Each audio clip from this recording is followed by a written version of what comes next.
What is up? This is the Keyholing podcast with Lemon. This week I have the premier pipe expert, someone who's made barrels using ECM and many of them, and has tons of hours on the Ender 3. Albert, how are you doing today, Albert? I'm good. How are you? I'm so good. I'm really excited because we're talking about, the title of this episode is Getting Piped. We're talking about, I mentioned ECM, and something that's come up is DIY as a whole. The common objection, you can't DIY a gun, there's certain parts you can't make, blah, blah, blah. We see them all the time, and if you're even tangentially in the 3D printed gun space, you see these popping up as people are more exposed. Particularly now, people are talking about the 3D printed gun legislation, where states are trying to suppress essentially manuals that teach you how to do something, essentially books they don't like. And so because of that, there's a ton of Disney adults, Avengers people who print IP, people who print really anything, saying, hey, I don't want the state to be in my printer, but they don't really know about 3D printed guns, which, to be fair, they are confusing. But starting out with the concept of DIY, why do you think DIY, not just in guns, right? We'll get back to that, but DIY as a whole scares people so much? I always think that people are afraid to try things. Sometimes people don't have a lot of self-confidence, and I think, I don't know, my thought process on it is like, I'm going to try it, and if I screw it up, I'm going to have to call somebody. One way or another, I'm going to have to call somebody. So I might as well try it myself and see what happens, and maybe I'll learn something. Maybe I'll do it wrong, or I'll do a lot of unnecessary work, but I'll learn something, and I'll be better for it. And I think more people need to be willing to try and willing to fail. People go, oh, I could never do that. Oh. But the reality is, most people can do a lot of things. Sure, not everybody's has the same skill set or knowledge or understanding of things, and people learn things differently. But yeah, I think you should be willing to try and figure things out on your own, because you might find that you really like it, and you're more capable than you thought. Most definitely. You started out you do your own house repairs, you repair your own cars, and you knew nothing about cars before you started, right? Essentially, like, you weren't really a car guy that started, like, we have our friend RK, super big car guy. You weren't a super car guy. You just said, I need to save money and learn how to do this myself, right? Yeah, so I was fortunate. Like, my first car was given to me by my dad, but it was one of those things where it was like, well, if it's not working, you got to figure out why and fix it. Otherwise, you don't have a car to go to work, go see your friends, go do whatever the case may be. And so I kind of learned out of a necessity, and he helped me with a lot of things, obviously, but like, I don't know, I just spent a lot of time on YouTube, and you know, that was 10 or 12 years ago, 15 years ago. And since then, you know, I've obviously learned more skills and learned more things over time, and had different cars to work on with new projects to solve and new things to figure out. But, you know, it's one of those things where I go, hey, I can do pads and rotors, and I did a sway bar, and I can do ball joints, wheel bearings. What's going on with, you know, what's this new issue? Well, I've never done that before, but I could probably figure that out. But yeah, no, I'm not a car guy in the sense of like souping things up, making race cars and, you know, doing like performance modifications, but in the sense of, well, I'm just going to keep fixing it because I have to. I don't really have another choice. What other choice do I have? You mentioned YouTube. I say all the time, it's never been easier to 3D print a gun, and part of that is because the printers are good, but part of it, there's so many videos explaining settings, explaining how specific infills work, all of that sort of thing. And it's the exact same for pretty much anything. There's so many videos available for free that you can use to do about anything. Like, I don't want to say literally everything, but Pretty much, right? And you mentioned learning skills. That's such an important thing. And it may not be a skill that you even thought you would get. I just want to encourage people to try. And I have something down written down right here, and you mentioned failure as well. The fear of failure. I think people get so wrapped up in, especially I see it with building guns. Oh, I can't get this to work, so I'm just gonna go on to the next build, or I'll never be able to do that build. It's too hard. And when you say those things, you're not giving yourself enough credit, right? And talking about easier to 3D print a gun, guides are so much better than they were three, Yeah. 4, 5 years ago. It Oh yeah. really is possible for you to do it. And I want to kind of bring up a lesson to you. I know a lesson you learned is, and that's the thing is, if you learn, if you like try a specific build and you're like, you make the bolt and you say, I don't want to do that again, that's totally fine. You're not committing to like a lifetime of doing this, but at least learn and know, right? So, for example, recently you processed your own chickens. I did. That was not. Yeah, and it was such a good idea. You said, "Hey, I'm going to do this." Talk about a very hard stomach training task. And after doing it, you said, "Why would I do that again? It cost me more time than it would be worth to just give them to the Amish people to do." That yeah, that's correct. Yeah, no, guides, resources, documentation, learning a new skill, and things like that. There's always that's one of the cool things about this. Just like I mean, just like any hobby, you have forums, websites, YouTube videos, every platform. I mean, we have books on how to. The 3D Print General has a book on. It might be a little bit dated now, but books, Reddit forum or Reddit posts, forums, YouTube videos, other spaces online. I mean, countless spaces online where you can find material and likely solve. I mean, we have r/fix my print. So whatever issues that you're having with whatever hobby, there's usually some sort of online community that is full of people that are not only willing to help you, but usually excited to help you and watch you, fix things. So that's exciting. Depending on how you learn, you can find different ways of doing that. And the other cool thing is like there are gradations with different builds and levels and skill levels. Probably the easiest one is going to be a Glock, right? So you throw it on the printer, you remove your supports, you follow the guide, you buy some parts and you put the Glock together, and then you say, well, I want to try. I don't know, insert different parts kit. So you can try that and use that. Then we have companies that are making parts kits for DIY stuff. So like the Urtal or FGC9, you can buy a kit, you can put it together and go, okay, well now I see how this works. Maybe I'll try making my own bolt or making my own barrel. Or you could do it and you could say, no, that was awful. I tried making my own bolt. I want to do another FGC9, but I'm just gonna buy a kit because I didn't want to do that. But at least you did it. You tried. You got you have a better understanding of what it looks like. So, yeah. Absolutely, and get your parts kits at MAF Arms.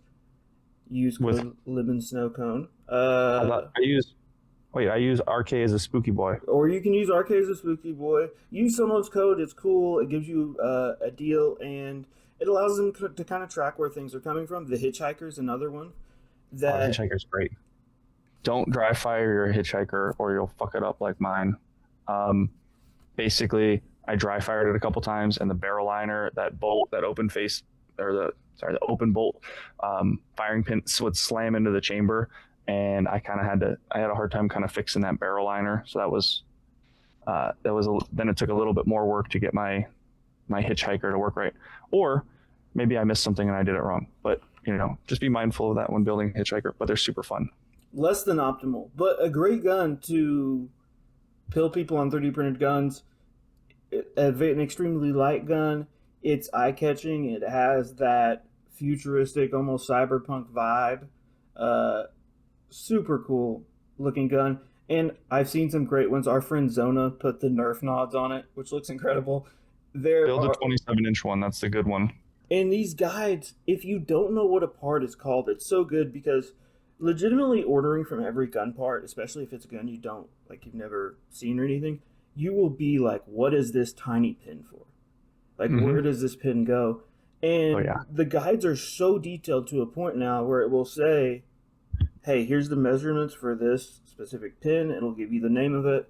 It will line it out. You'll have a picture of it to compare it to. So Right. much of what it used to be, not only was it in printing on an ender, but it was kind of a fuck it vibe with Right. documentation, particularly in betas. And now I didn't. even in betas, there's good documentation. Right. I didn't buy my first kit from I don't even know if I've ever bought a kit from every gun part. Only because, some of those kit builds, at least prior to, you'd look at the completeness of it, and obviously none of them are ever complete because it's missing the frame. But I'd look at that and go, I don't know if that's missing a part, and if it is missing a part, I don't know where to get that part. And so they show you a picture, but like if you're not familiar with it, if the build documentation doesn't tell you or list all the parts and stuff that you need, you're looking at this kit going, I don't know if I have everything that I need to build this gun. And so there are some reservations there. I understand those reservations, but yeah, things have gotten much, much, much, much better, which is fantastic. For sure. And you can even like compare to the picture, say, hey, I think this is that. Do some research. Where would I get these pieces if that's what's missing? Mm-hmm. There's also options for if you go to Gunbuster. Yeah, I like Gunbusters. I've ordered some stuff from them. You can get great deals. I will say auctions are somewhat saturated right now Yep. because there's so many people watching them, which is great. I'm glad more people are interested. Mm-hmm. But Right. I've been trying to get a shield parts kit for like months now. and same, and it's always gone higher. And eventually, what happens is you're bidding against other people that you likely know. um, I always tell myself, let it go. Just bid up to whatever you're comfortable with or whatever you think is reasonable, and let it go because there's going to be another auction for another one next week. Just 100%. And that's something to bring up when mentioning like DIY and projects is don't overexert yourself or your budget, right?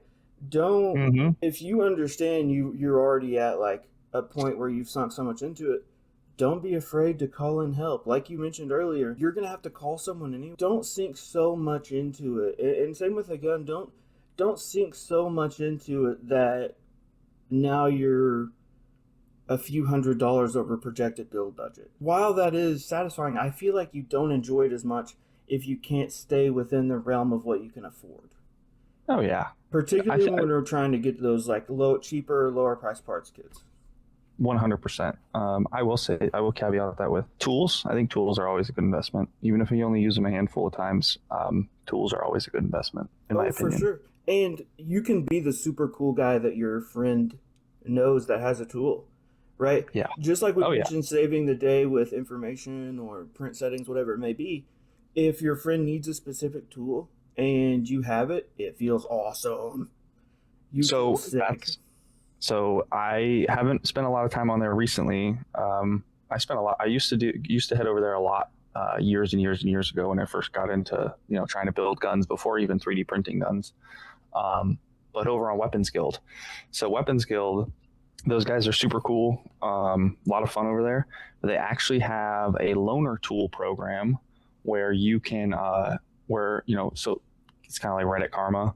If you have so much karma within the Weapons Guild forum, you can actually loan tools from their loaner tool program. You basically pay a deposit, you send it to the one guy or whoever has the tool, and then you use the tool and then you send it back and you just pay for shipping, and they send you your deposit back, and it's great. I know a good friend of mine, did his Set Me Model L receiver he was only going to build one of them. He didn't want to spend an outrageous amount of money on the bending jig. And so he went on there and he rented it and bent his flat and welded it up and sent the jig back. It was cool. That's so sick. I didn't realize that. And Weapons Guild, for those that don't know, is kind of like the OG where DIY guns, not where they started, but where on the internet they begin to flourish. Weapons Guild has a very good archived repository of people's builds and things that they've overcome.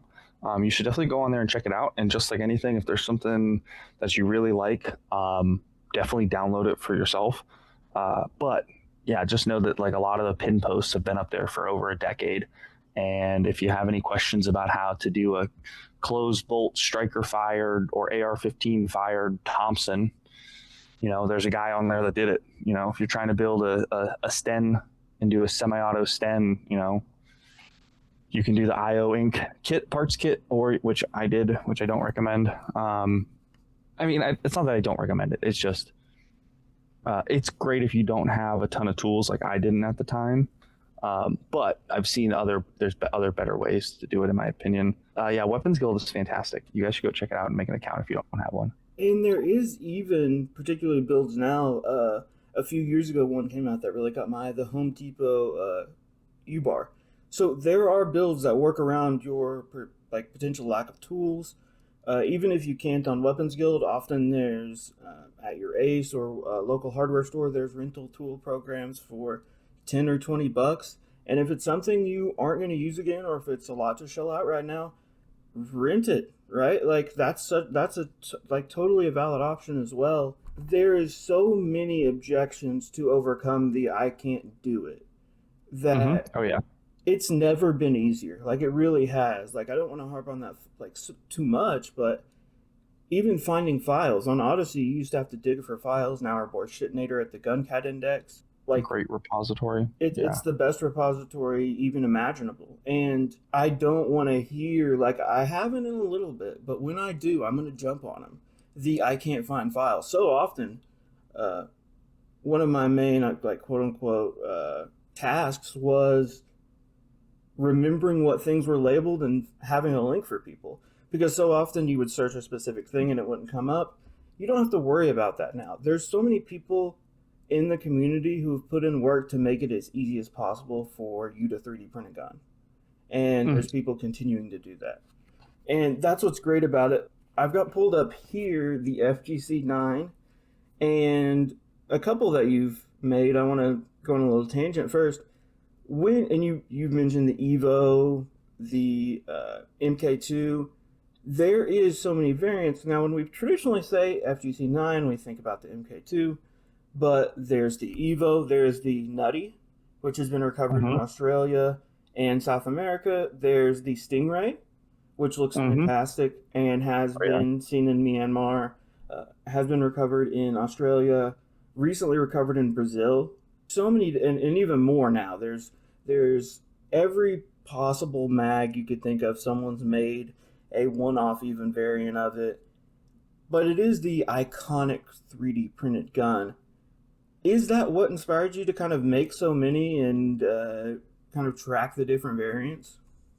Yeah, I love the FGC9. I just think it's so cool. It's what got me into 3D printing. I remember, like, I was interested in building guns, and I kind of like, I was always interested in guns, and I remember seeing like one of Ivan's tweets pop up on Twitter one day, or Control Pew, or both of them, or something. And it was the FMDA Glock, and so I was like, "Oh, that's pretty cool." I started looking at it, and then again, something else popped up, and it was like the FGC9, or maybe I saw an article about the FGC9. So I don't know. I saw something, and I was like, "That's really cool." I was like, "This thing's completely DIY. You can print it, you can make it at home. There's basically nobody can stop you from making this thing. Essentially, I was like, that's really really cool. You can make it anywhere in the world, basically." I thought that was cool, and so I got myself an Ender 3. And while I did some Glock prints and did the original FMDA Glock with the little screw-in rails and everything, my big push, I did that while I was waiting for FGC9 parts to print and waiting for my tools from China to come over, because at the time I wasn't sure, and this was pretty new, and I was trying to learn. So I did everything. I followed the guide to a T, and I was like, all right, well, they tell me to get this power supply, I'm buying that power supply. And they tell me to buy this, I'm buying that. So, yeah, I love the FGC9. I just think it's so cool, and that's part of and they're cheap. They're or at least they used to be relatively cheap to make. I was like, wow, I can, have, 8 of these things that probably cost me, when I, buy the materials in bulk, probably cost me $80 a piece to build. A little bit more now. Things have gone up. Yeah, I tried ordering some stuff from AliExpress weeks ago, and I was like, that used to be way cheaper. Yeah, some of the builds, another build that's gone up, the EZ22, because of the tungsten weights. Like tungsten's gone up an insane amount. One of the items that's gone up, and so materials that's gone up. So It definitely has gone up, but it's still achievable. Like It's I'd still say very, very, under a very hundred affordable. bucks, particularly if you're making bulk, right? And Yeah, part of what if you're buying a bunch of stuff in bulk, you could probably dollar cost average it out to about $100. That's what I think. I feel like I spent a little over $100 back in the day buying parts to build one and some of my tools. It was like a little over $100 with tools. Now, now it's a little bit more, but once you have the tools, they'll last you a long time. no, most definitely. And the super cool thing about the FGC 9, I encourage anyone that hasn't held one to, I mean, obviously try and make one, but hold one. Get if your friend has one, shoot it because it feels so electric having a gun that truly is fully DIY. Right? Yes.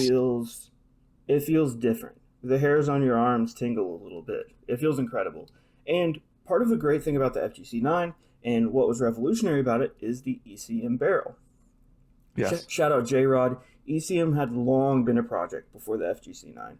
We're talking about years of work going into this, and I've got our good friend AG's video up here on ECM, but just kind of in a like quick summary, what is ECM? Electrochemical machining. I'm using salt water and electricity to remove metal. That was really fast and quick.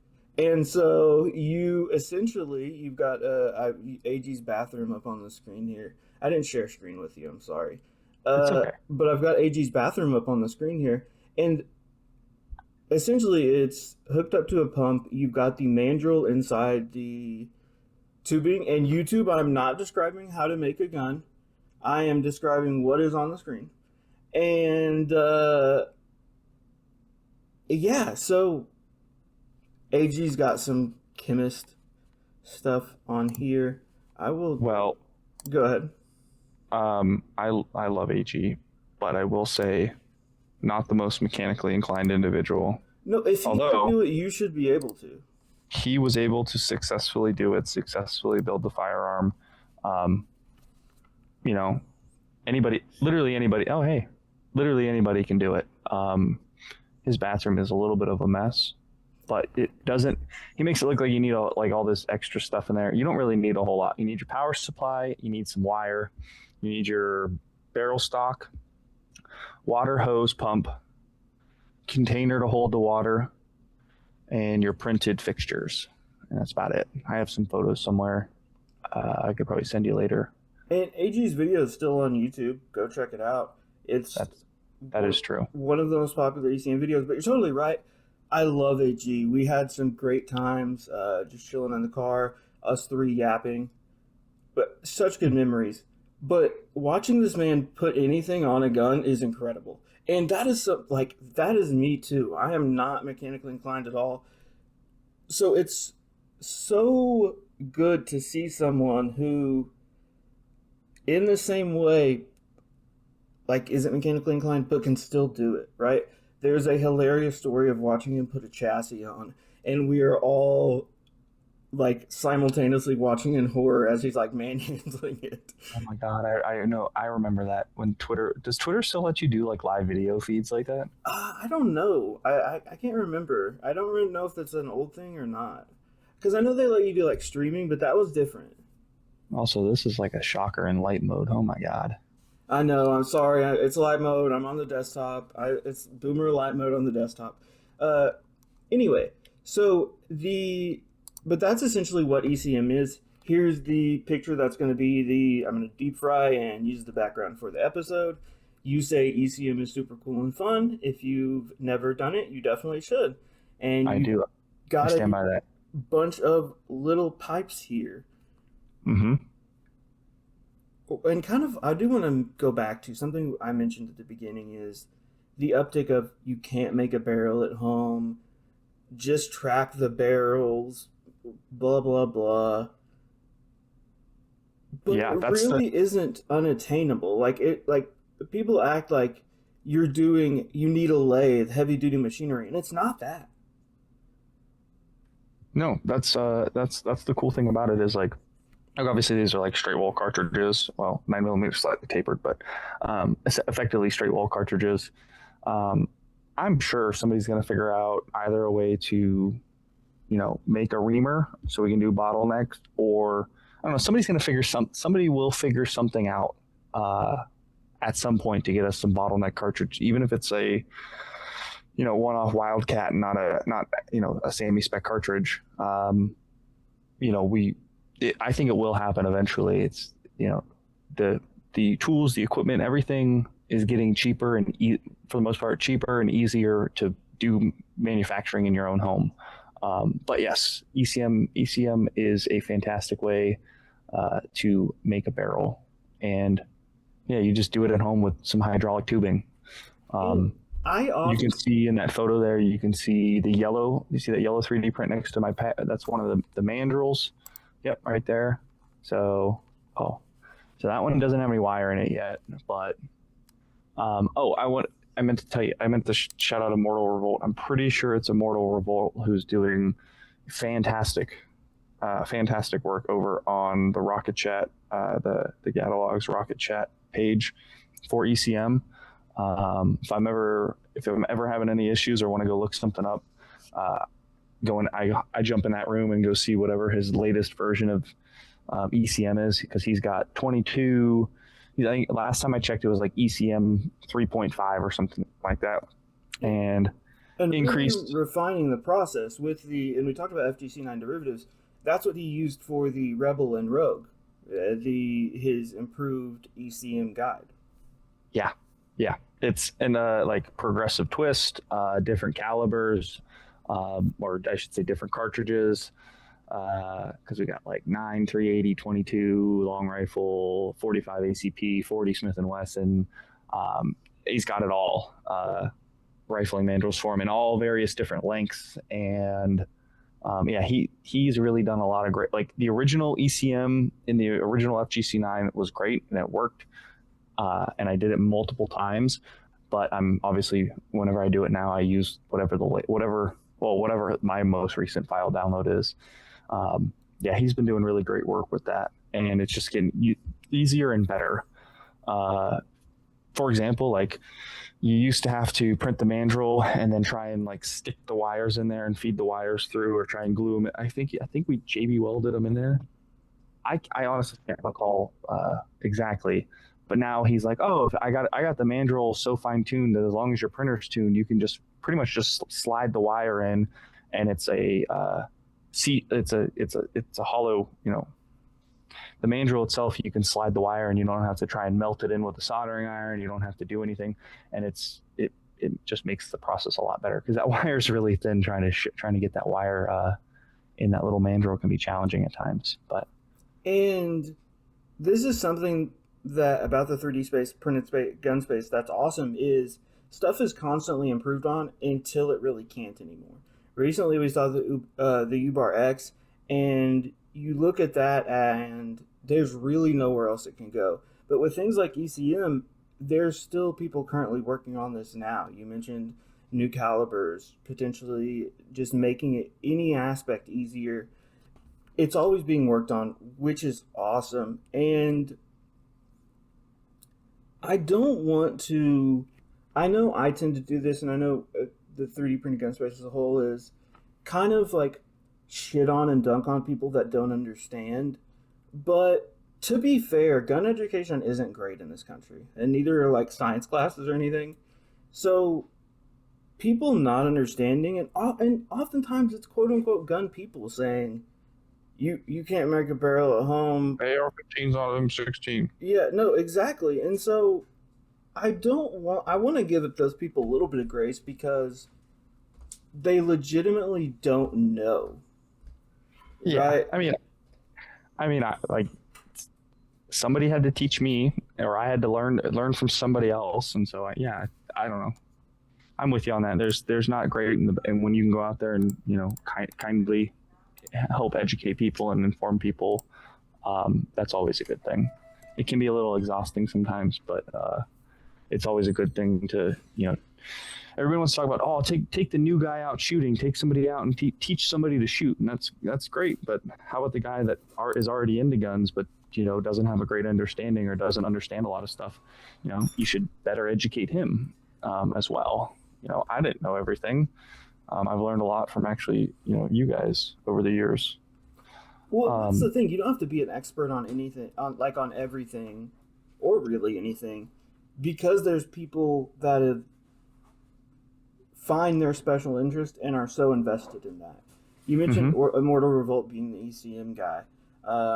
The Prince in the Revolution Uberclay is basically the recession Ruger guy because he's made so many of them.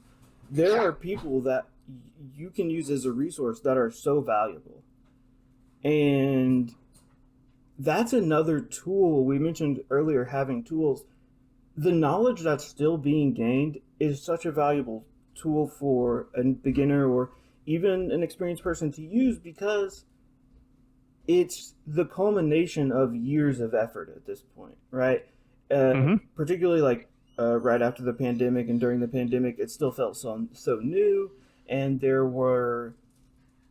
it was the feeling that like so many like there were a couple people who've been doing it for a while, but now so many people have been 3D printing guns for so long. You have so many resources at your disposal to talk to any particular person on whatever their specialty may be. Hmm. Yeah, it's very cool that everything is interconnected, and a lot of this information is being shared publicly, posted publicly. Like, oh yeah, let me send you this YouTube video that I use because it was this was really informative to teach me about X, Y, or Z. Oh, let me find, yeah, there's this great thread on Reddit or this great thread on Twitter. Um, yeah, and I wanted to go back to what you said earlier about the U bar. Um, that's the other really cool thing about all of the step files being posted online, everything, all the information, all the files, everything being shared publicly. What's super cool about that is people go, oh well, I really like this feature, but I have this idea, and they'll just like cut and paste things together and come up with something completely different, and that works. And so you might not be able to refine the U bar any further, but that doesn't mean people can't steal parts of it to use in something else and make something else better. Oh, I think there's a 100%. lot of there's a lot of people doing cool stuff like that. An old example that I can think of is RK's U bar 9. He was like, "Hey, I want a 9 mm. I like the U bar, but I want it to be a 9 mm." And so he just cut that, and then he grabbed that, and then cut a 9 mm Glock magwell, and you know pasted them together, and boom. No, exactly. And like if you're really interested in learning CAD, that's a great way to start. Put a fun little logo on it. Mm-hmm. Put a fucking Punisher skull. People love putting that shit on there. Mm-hmm. The flag's popular. There are so many You things you do like a can. thin blue line, Yeah. paint Uh, it. You could do, or do like two tone with like the, what is it, AMS? yeah. Yeah. Exactly. And AMS being an option now. There are Yeah, so many things you can do to tweak it a little bit just to make it back in my day, yours, right? we had this filament, we had to swap filament mid print if we wanted. Dude, literally, you had to time it right, and you're like, it felt like a NASCAR pit stop. You're pulling it out, and you're like, go, go, go, go, go, and you're like shoving it in. You had to make sure it was cut right at the right angle so it didn't get caught up in the. Well, yeah, and purge it. It would usually work fine. That like my biggest concern with that would be is my print cooling off, and then that next color's layer adhesion, how well it's going to Yeah, adhere. it often delamination would occur, and I actually, I don't know. I have pretty good luck with a lot of my Ender 3, like a lot of my multicolor prints, mostly just because I had a little bit of a spool that I just needed to finish off. yeah, I didn't have as much luck, but that's because I felt like I was poor at timing it in the process. Like I would kind of do it in the middle, and I found that like doing it at the beginning or the end was better because you could kind of like like at the beginning, hey, I'm just going to use how much filaments is left, and then I'm going to put it in. Um, but like waiting for a right time kind of like got me stuck in a weird place. Hmm. Uh, I wonder why. what are the largest hurdles and most common hiccups that people experience when ECMing a barrel? Um, I I'll be honest. I could probably only speak to some of the hiccups that I have, and then the few examples that I've seen. Because again, the documentation is there, the process is there. It's really straightforward for you to do. You know, probably looks intimidating. Like, what do you mean? I'm grabbing a power supply and I'm connecting electricity to this piece of metal and sticking it in a bucket. It's it's like 12 or 24 volts DC. You're not going to get electrocuted. But like, people go, what do you mean? Like I'm like machining a barrel with salt water and electricity. It's like, well, the instructions tell you mix this much salt with this much water, use this. It tells you the entire process how to do it. It's almost idiot proof. That doesn't mean you can't screw it up. Anything's possible, and it's, just learn from it and try again. That's all you can do. That's the best thing you can do is learn. I make mistakes all the time, and I just use them as, I just like have to gaslight myself that it's a learning opportunity and not a dumb mistake. Well, that's the good thing about printing too, is if your mandrel's fucked up, print another one. Yeah. Right. Like. Yeah. But some of the common mistakes with ECM is usually, if the instructions tell you, cut for a little bit and then check it, so wipe it, clean it, check it. Okay. Check your measurements there. Nope, they're not. Cut it some more. And then cut. So most of the time, most of the barrels I've screwed up are where my timer goes off and I don't get back in time because I'm off doing something else, or I'm distracted with something else, or I forgot to set a timer and I cut too much material. And that's really, really probably the biggest issue that you can do. Very biggest problem that you can have is just removing too much material. Obviously you could not remove enough material and then the round doesn't chamber, or I guess, I don't know how that would happen. I'd probably just say cutting too much material is probably one of the biggest hiccups. That's the only thing I can really think of off the top of my head. You mentioned reading. It's really, that's a hiccup. You mentioned reading the instructions. That's a hiccup in a lot of 3D printing gun stuff, is people not reading the fucking instructions. RTFM. Like read the README, because the problem is people put so much work into this, and it's pretty disrespectful to be like waving your hands like, I can't even figure this shit out, when you didn't read it. So I like to print it off and flip the pages while I'm working on something. I mean, that's a great option. I have a ton on my phone. You can print it off. You can do whatever with it. I've seen some people set up a little projection system in their workshop. Oh, that's cool. Yeah, that's cool. So to play videos on of people assembling it, you can do whatever. You can put it on a TV and pause it. There are so many resources, so many ways you can adapt this to whatever your learning style is, whatever's convenient for you, whatever it may be. Sorry, I didn't mean to interrupt, but I really wanted to say that. Just read it. Yeah, that's what I mean. Is it probably sounds intimidating to try, and it probably sounds like it has a lot of equipment, but you can see that tiny little bin that I have there. That bin holds plenty of barrel stock, extra wire, extra material, everything I need for ECM minus a container of salt and a bucket and my water. And that's probably a 12 by 8 container or 14 by 8 container. You don't need a lot of stuff. You need your power supply. You need a hose for your pump, or power supply pump. You need a positive and negative leads to come off and connect to your material. You need a piece of steel rod, or 2 pieces of steel rod, I guess. Your mandrels, your wire, your pump, and your hoses. And that's pretty much it. Not a ton of equipment that you have to store when you're not using it either. I think it's pretty cool. And even if you only use it a handful of times and then donate it, it's not like it costs you a ton of money to purchase, to set up. And it's really not that intimidating. You should definitely give it a shot if you're on the fence about it, or if you haven't tried it. It's really, I think it's really hard to screw up as long as you sit down and read the instructions. No, definitely. And you mentioned... go ahead. Oh, I see. I have not tried. I have barrel stock for it. I have not tried the 22 long rifle barrel. Everybody for most 22 LR projects is just get a barrel liner, use a barrel liner. It's super easy. I want to try the 22 ECM because, we can buy barrel liners, but other people might not be able to buy barrel liners depending on where they're at in the world. Again, I think that's also why 380 is also popular in some places. Absolutely. But anyways, yeah, I have heard that the 22 can be a little bit challenging just because it's so small.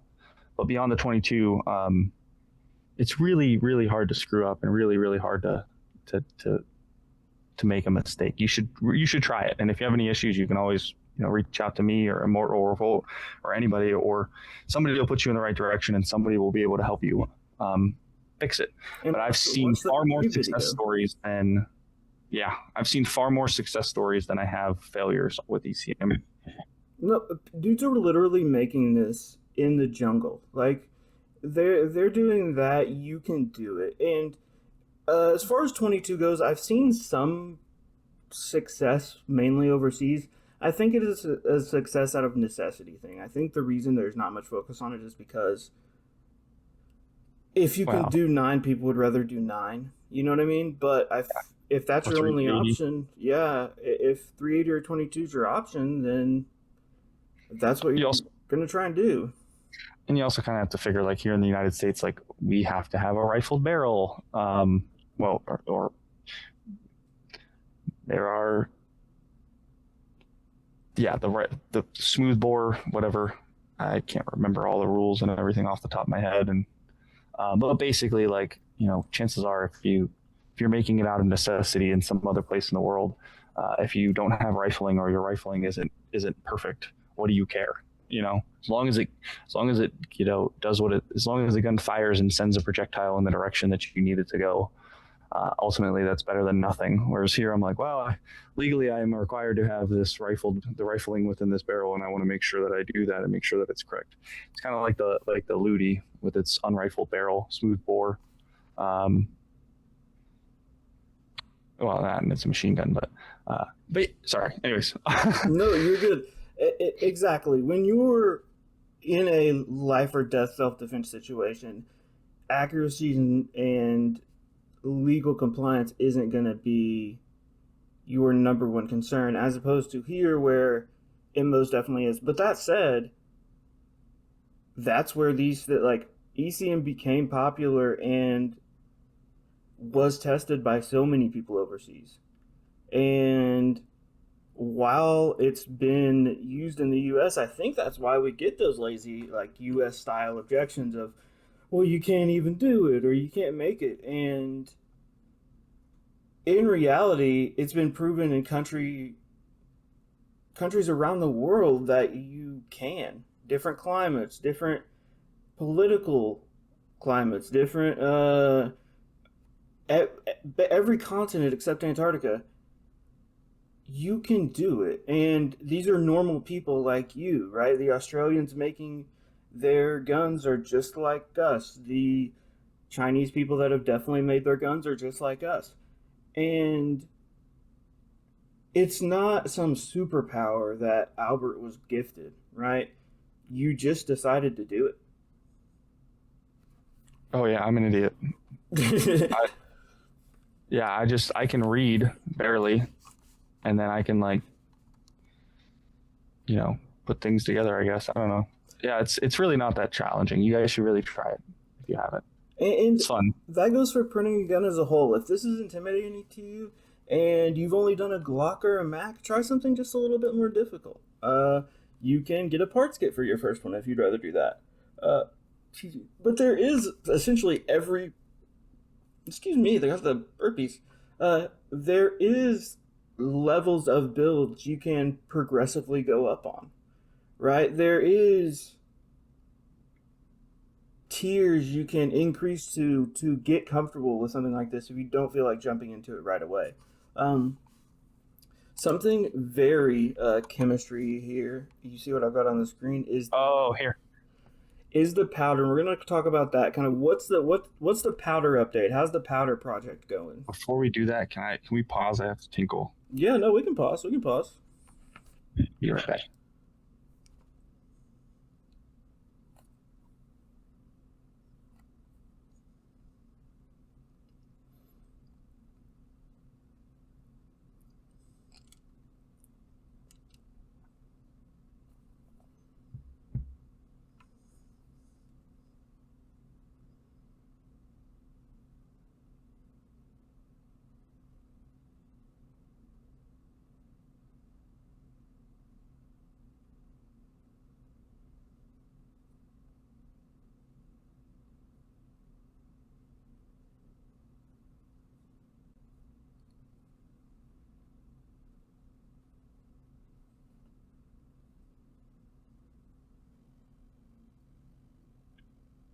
Yellow.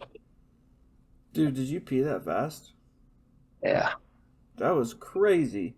Um, so I've got the one of your the processes in the powder project pulled up. Uh, what inspired you before we kind of get into it? What inspired you to do the powder project? So I have always liked guns, and not a big fan of the government. Not I just meant like I don't like I don't like the idea that they can tell me that, oh, well, we're going to regulate this component, or we're going to put a huge tax on ammunition, or we're going to put a huge tax on gunpowder, because if we tax the powder, or we tax the ammunition, or we if we regulate the ammunition, or we ban the ammunition, then all those guns that they have are, they're basically worthless if they don't have any ammo for them, which is true.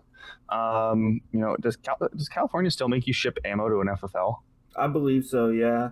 There's even I've talked to some people there in the 3D printed gun community who explained to me that you even have to ship accessories you order online to an FFL, like a grip. I haven't like went through the process of verifying it, but it wouldn't surprise me.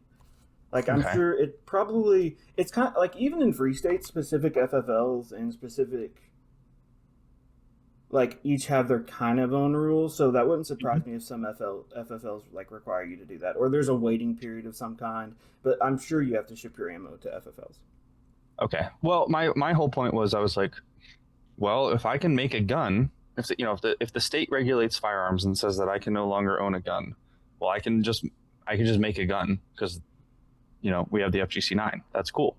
But if the state regulates ammunition, my FGC 9 is back to no good.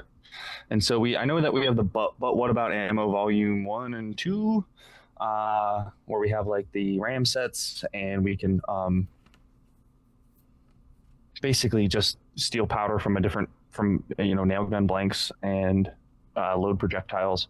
But I was like, all right, this can't be that difficult.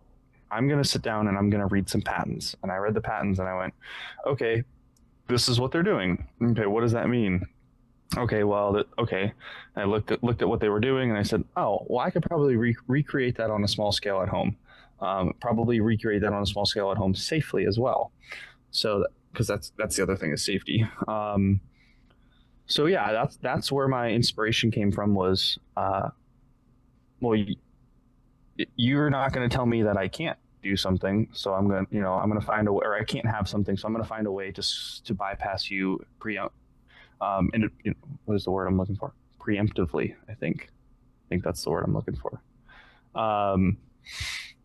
So yeah, so I was like, all right, well, how do we do this? And then I got into this rabbit hole of making the powder itself with like the acids that you need. That's, I've had some help. I've had a lot of help from a lot of very smart people over the last couple of years. Unfortunately, I just haven't had a lot of time. So the update right now is I have a working process that I would love for somebody else to try, with a document that I need to get off my butt and update. Just give it a facelift, refresh things. I know last time I read it over, I was like, oh, I could probably explain this a little bit better. So it needs a little bit of a facelift. But what I did worked. I was able to get, I can make a powder that I can load into a 9 mil. All right, backtrack. The goal: develop a double base smokeless powder that I can load into a 9mm cartridge, or develop a loading for a 9mm cartridge and operate a semi-automatic 9mm gun. That was the initial goal, and I achieved that. And so I just need to refine the process so it works. I need some people to look it over. I should probably do that soon. Do that. And then from there, after I have the 9mm worked out, okay, how can we make this cheaper, easier, better, faster? Was it better, faster? So then I can figure that out and have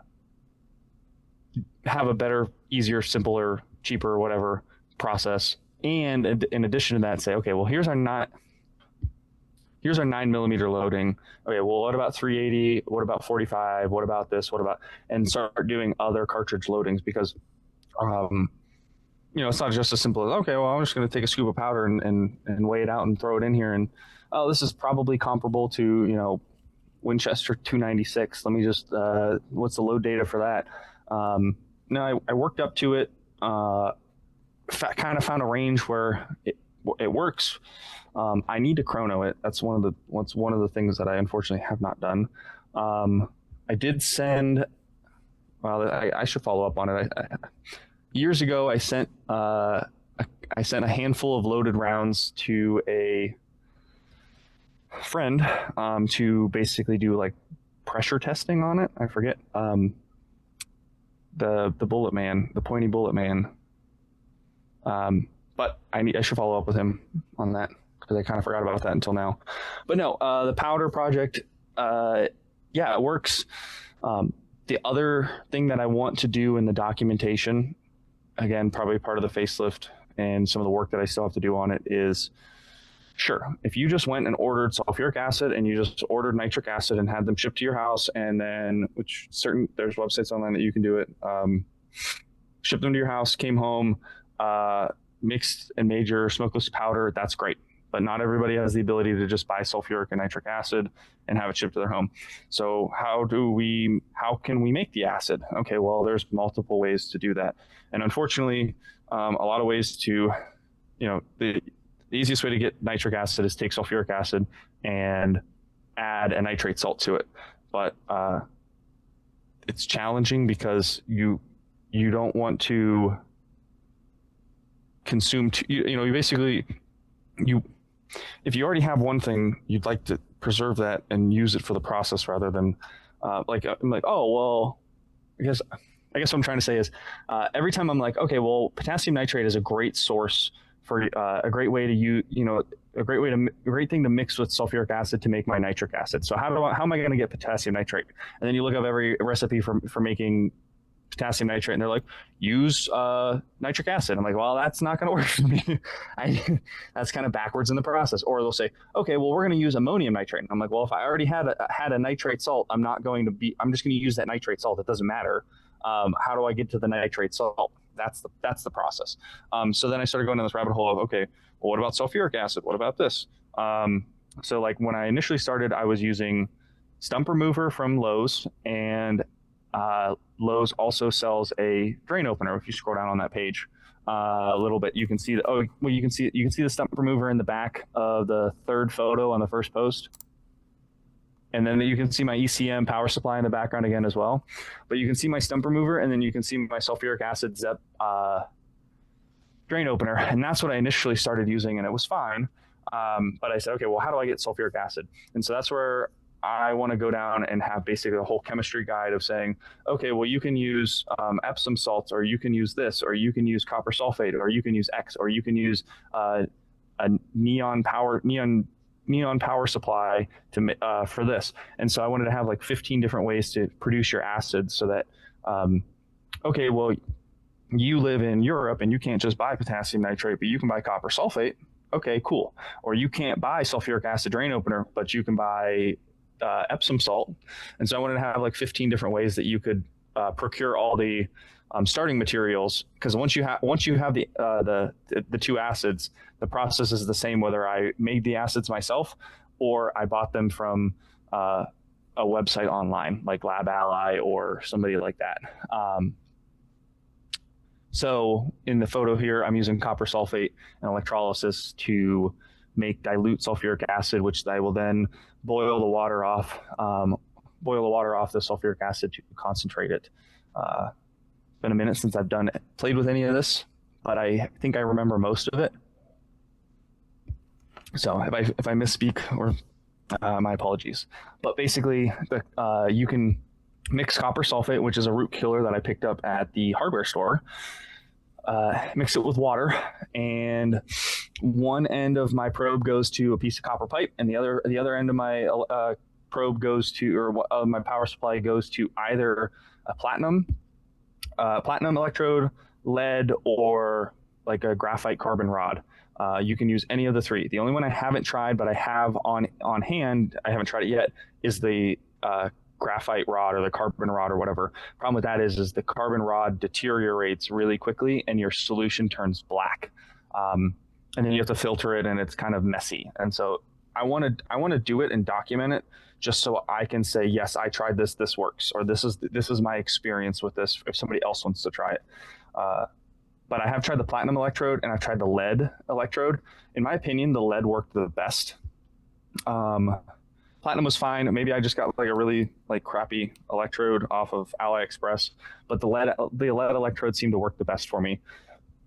But basically, you have the dark blue solution. That's like the copper sulfate being added to the water, and then as you perform the reaction, the electrolysis, the solution starts to turn more clear, as you can see in the left photo, and the copper sulfate, the copper precipitates out onto the copper electrode that I have in there, which in my case is just a piece of copper pipe. That gives me my dilute sulfuric acid, which I can then use to make nitric acid with my stump remover after I concentrate it via boiling and distillation. Yeah, there's like so many different ways that you can produce the acids that you need to get started. But once you have the two acids, it's just a I tried like 15 different cellulose sources. So I tried newspaper, paper towels, toilet paper, cotton balls, cotton pads, face wipes. I tried everything, just because I wanted to use commonly available materials. Like, oh, this was what worked the best for me. Well, like you mentioned, like, and even having different acid options, like you mentioned, you don't know what's available to other people. Like in Exactly. other places, like you want something that is adaptable, just like we talked about with the guns. You can use this tool or use this part if it's not available in your area. Exactly. Yeah. Um, I don't know what I was going to say. Oh, sorry. I think you were saying something about you tried a bunch of different combinations. You tried the cotton ball, the. Oh, yeah. Well, and then I got into contact with this really, really smart guy. Optimus Synthesis is his screen name. Very smart guy who was able to help me out a lot and help refine the process. He um, he was like, you should use multicrystalline cellulose. I was like, okay, what's that? And so I looked it up. It's basically a supplement. You can just buy it on Amazon. It comes as a white powder. It's a supplement that nobody's going to regulate or ban or bat an eye if you buy a pound of it at a time. But yeah, so I got that, and that was my best nitrocellulose. So I mixed in sulfuric acid and nitric acid. He recommended just mixing excess sulfuric so that I can add just a potassium nitrate salt in there. It creates the nitrating mixture with both the sulfuric and the nitric acid already. Then add your multicrystalline cellulose to nitrate it. But yeah, you make your nitrocellulose with your two acids, and after you dry that, you'll want to wash it. Washing it is just what I found, what I read in the patents, at least the U.S. patents, was I don't know if other countries, I don't see why they would do it any differently, but I don't know. But what I was reading in the patents was that they boil it in a 2% sodium bicarbonate solution, so 2% just baking soda.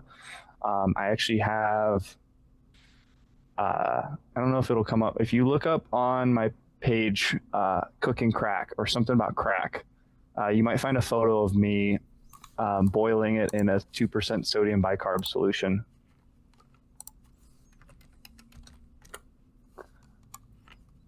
Sometimes I'm cooking. Wait. Go up. What's that top post? What's that? I'll be cooking crack this weekend. Okay, is that one a quote tweet? Did I quote that?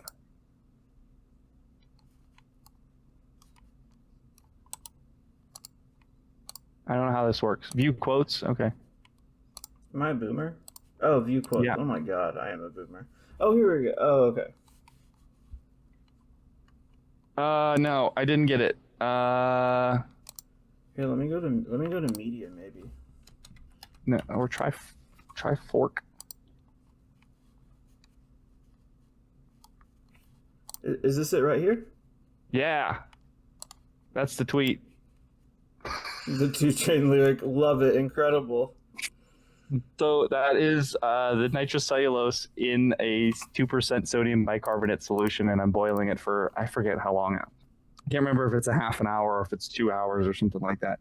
But it's just, I just measured out like, all right, well, I have this much weight of water, and water weighs 1 gram per mil. So I have this many mils of water, and then this much baking soda. I just mixed the two together, and then I threw it in there. And that's just to help neutralize and wash any remaining acid after I washed it with a bunch of cold water. So yeah, mix your acids, add your nitrocellulose, wash it, filter it, and then neutralize it. Optimus Synthesis recommended, and I still have to explore this and talk to him more about it. But I think he was using ammonia. He was using ammonia to neutralize it, to wash his finished nitrocellulose. He has some other like ideas about later steps in the process. But what I was just following the patents that I read because I figured that'd be the simplest, most straightforward thing to do. And it ended up working for me. Then I tried using a single base powder. Single base did not work. No matter what I did, I could not get single base powder to work. I could get it, like I fired it out of my Glock and the bullet would leave the barrel, but it wouldn't cycle. I don't think I had complete powder burn. So single base powder wasn't great. So double base powder. I just bought glycerin from the food and supplement section over at Walmart, and I just mixed up my nitrating solution of nitric and sulfuric, and I made a tiny, very small, minuscule, because it kind of scared me a little bit. I added a little bit of glycerin to that, and after I again washing it, I wanted to get rid of it as quickly as possible. So then I take the nitrocellulose, I dissolve it in acetone. After I have to weigh it first. I weigh it to get how much that is, and then I do a 60-40 ratio of nitroglycerin to nitrocellulose, again by weight. Sounds like probably intimidating. Literally throw it on a scale and figure out how much I have, and then figure out how much nitroglycerin that I need to add to that. Basically, I think I figured out actually how much nitroglycerin I had, and then how much powder how much nitrocellulose I could add. So I didn't have. So the ratio was a 40 to 60 or 40-60 ratio of nitrocellulose to nitroglycerin. Dissolve the nitrocellulose in acetone. It is acetone soluble, and then add the drops of nitroglycerin, and then I poured it on a sheet of parchment paper and let all the acetone evaporate, and it creates like this plastic-like sheet.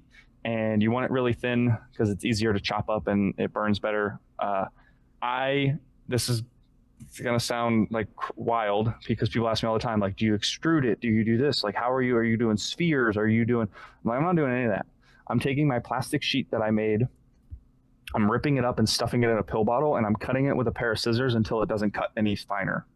And that's literally all I'm doing. I've done it with many batches with different pairs of scissors over numerous years. It's never failed.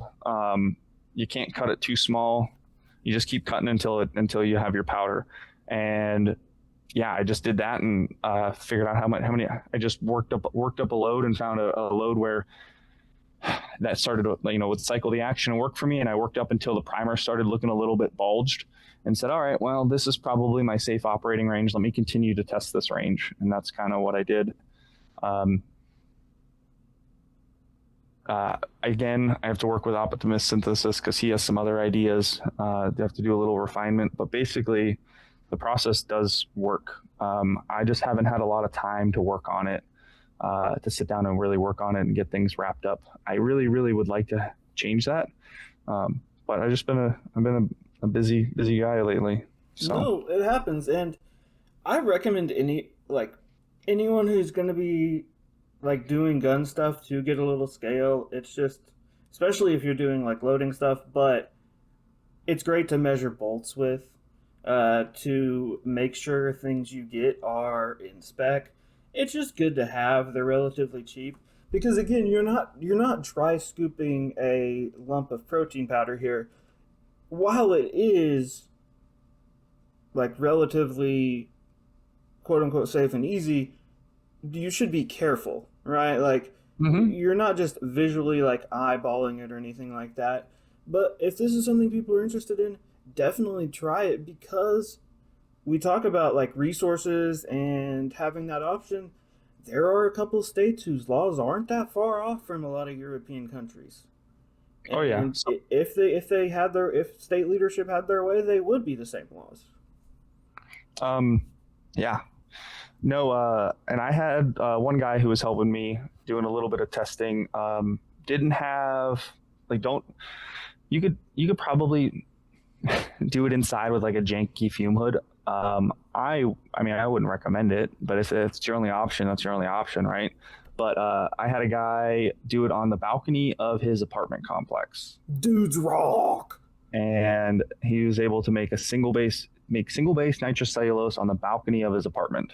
And he just made it, dried it, washed it, dried it, um, and just burn it up with a lighter just to see if it would work. Yeah, you don't need a ton of space. Again, this is another one where you don't need a ton of space. I bought my distillation kit. The first one I bought was $100 on Amazon, and that was good enough to make my nitric and my sulfuric. Again, if you're able to just get sulfuric acid and a nitrate salt, got to refine the process a little bit with Optimus synthesis, but that's really, you need that in a beaker and an ice bath. That's really what you need if you can get everything else. Other than that, I use some beakers. I have a heating mantle. I have a little distillation kit, and I have a scale. You don't need a ton of equipment for this either, but yeah, it's fun. I think it's really fun. It's really cool. And we talked about experimenting. That's what all this is about.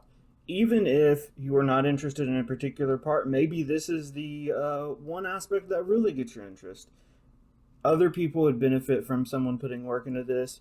I encourage everyone go follow Albert. Albert makes a bunch of cool stuff.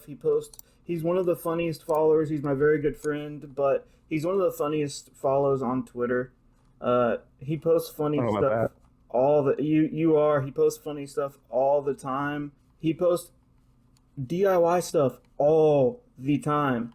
You post updates on projects you're doing. So if you're even interested in just DIY stuff and not as much the guns, give him a follow. Thank you so much, Albert. One big thing that I think anybody anywhere can help out with is if you like for powder, for example, or guns or anything, even if you're not able to print the gun, or if you're not able to make the powder or or contribute anything, just reading over the documentation and coming to somebody and saying, well, hey, in my country I can't get X, or where I live I can't get X, or I don't understand what this means. Can you help explain this? So you can help developers and help people with testing just by reading a document and saying, hey, I read this over, and in my mind, this is what I'm interpreting. Is this what you mean? And they go, oh no, I could see why you would think that though. Let me rewrite this so that it's more applicable. Oh no, 100%. Multiple groups need documentation readers. The catalog can always use documentation readers. BLC, I'm doing some stuff with them. Black Lotus Coalition, they need documentation readers. And even for newbies, this is an accessible skill because that's who it's designed for, right? So if you're someone new and is like, hey, I'm just getting into the space, I don't really know what to do, but I can read documentation, it A, helps you learn, and B, for lack of the better term, like it helps idiot proof it, right? It helps test, essentially function test the documents and the documentation. So please, yes, that is an extremely underrated role that not enough people have.